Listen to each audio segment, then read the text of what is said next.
and when I was looking at the sky, the little girl seized me by the elbow. The street was empty, and hardly anyone was about. In the distance, a cabbie slept in his droshky. The girl was about 8, in a kerchief and a thin dress. She was soaked to the skin, but I remember her wet, torn shoes clearest of all, and still remember them. I noticed them especially. She suddenly caught at my elbow and begged me to come. She did not cry, but somehow called out words abruptly which she could not pronounce properly because she was shivering so much with cold. She was aghast at something and called out desperately, "Mommy! Mommy!" I turned my face towards her, but did not say a word and walked on. Only she ran around me and pulled at my sleeve, and the note which expresses despair in very frightened children rang out in her voice. I know that sound. Though she did not finish what she was trying to say, I understood her mother was dying somewhere, or something had happened to them, and she had run out to fetch someone and find something to help her mother. But I did not follow her. On the contrary, I suddenly felt the urge to drive her away. First I told her to find a policeman, but she clasped her hands and, sobbing breathlessly, ran beside me, refusing to leave me. Then I stamped my foot at her and raised my voice. She just cried out, "Sir, sir," and then suddenly left me and rushed across the road. Someone else was passing by there, and she left me to run to him. I climbed the stairs to the 5th floor. I live with the landlord, and they rent out rooms. My room is poor and small, and the window is a semicircular attic one. I have an oilcloth sofa, a table for my books, 2 chairs, and a comfortable armchair.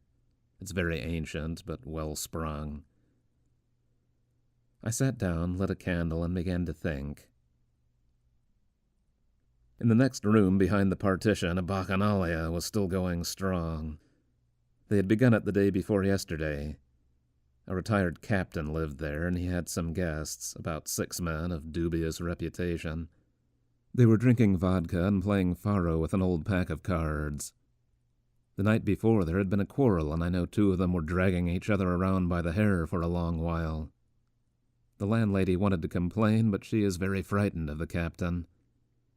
We have only one other lodger in our rooms, a short, thin lady from an army family, not a town-bred person, with 3 small children who fell ill afterwards in these rooms. Both she and the children are so frightened of the captain that they are ready to faint and spend the night shivering and making the sign of the cross over each other, while the youngest child even had some sort of fit of terror. I know for certain that this same captain sometimes stops passers-by in the Nevsky and begs for alms. No one will give him work, but strangely enough, after all, that's why I'm telling this story, during the whole month the captain has spent with us, he never called forth any vexation on my part. Of course, I made no attempts to get acquainted with him from the first, and anyway, he was bored with me at the very beginning, and so however many of them there were there, I never cared. I sit all night and honestly don't even hear them, I forget them so completely. I haven't fallen asleep until daybreak for the past year. I spend the night in my armchair doing nothing. I only read books during the daytime. I just sit and don't even think. Thoughts wander through my brain and I set them free. The whole candle burns out in the night.